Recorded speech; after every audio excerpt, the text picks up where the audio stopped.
बिस्मिल्लाहिर्रहमानिर्रहीम। नाजरीन अस्सलाम वालेकुम। नाजरीन, अफगानिस्तान में इस वक्त जो सूरतहाल सामने आ रही है काफ़ी हद तक वो तशवीशनाक है, क्योंकि वहाँ पे अमन का जो अमल शुरू हुआ था अभी तक उससे खातिर खा नताइज सामने नहीं आए हैं। अभी अफगानिस्तान में जब हालात ख़राब हों तो जाहिरी बात है अफगानिस्तान के बाद उसका सबसे ज़्यादा असर जो होगा वो पाकिस्तान पे होगा।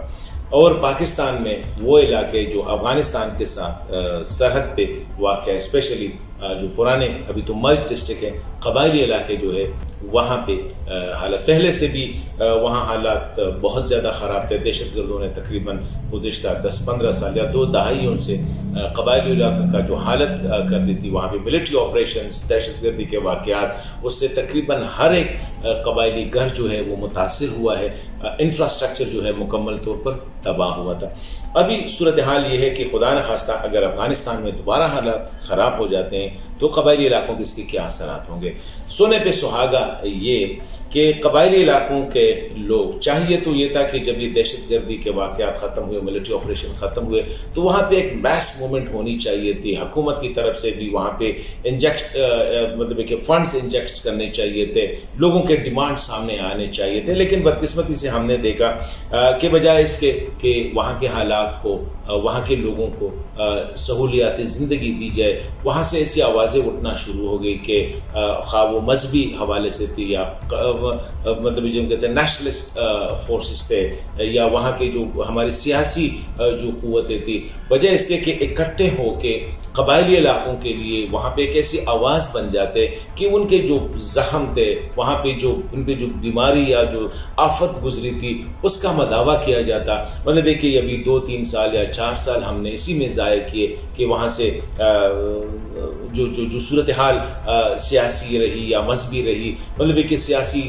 इदारों ने या सियासी पार्टियों ने, कम परस्त पार्टियों ने, मजहबी पार्टियों ने या नेशनलिस्ट जो पाकिस्तानी सतह पे वो किरदार वो अदा ना कर सके। तो मैं इस वीडियो के जरिए ये स्पेशली कबायली इलाकों का जो इंटेलिजेंसिया है, वहाँ की जो एजुकेटेड यूथ है, वहाँ के जो मशरान है, मलकान है, या वहाँ के जो और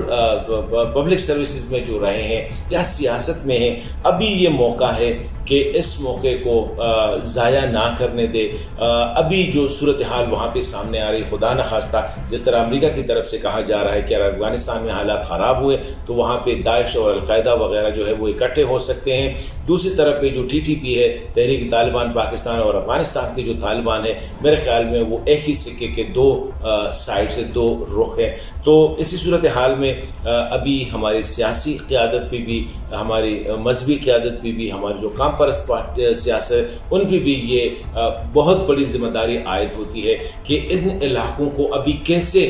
इन अनासिर से, अलकायदा, दाइश या तहरीक तालिबान या अफगान तालिबान वगैरह से जो है, इनसे इसको जो है महफूज रखा जाए। ये एक बहुत बड़ी कोशिश होनी चाहिए। और वहाँ पे अभी भी जो आवाज़ें उठ रही है या अभी भी जो सूरत हाल है वो लग ऐसा रहा है कि एक साइड पे अगर उस वक्त तालिबान थे तो अभी भी कुछ कुव्वतें ऐसी हैं जो कि वहाँ से हालात ख़राब करने पे तुले हुए हैं। तो ये मैं समझता हूँ कि इस मौके पे मैं सब जो कबायली स्पेशली यूथ है, कबायली मजहबी रहनुमा है या सियासी रहनुमा है, अभी उनको हालात का इदराक करना चाहिए कि नेक्स्ट डोर या साथ ही गली में जो है अफगानिस्तान में जो हालात ख़राब होते जा रहे हैं, हमने इनको किस तरह कोप करना है, किस तरह अपने आप को प्रोटेक्ट करना है, किस तरह ये तहरीक तालिबान, TTP वगैरह या अफगान तालिबान या दाइश वगैरह जो मुख्तलिफ कुव्वतें, कैसे इन इलाकों को हमने इंसुलेट करना है कि खुदा न खास्ता ऐसा ना हो कि ये इलाके एक बार फिर जो है दहशतगर्दी या मिलिटेंसी के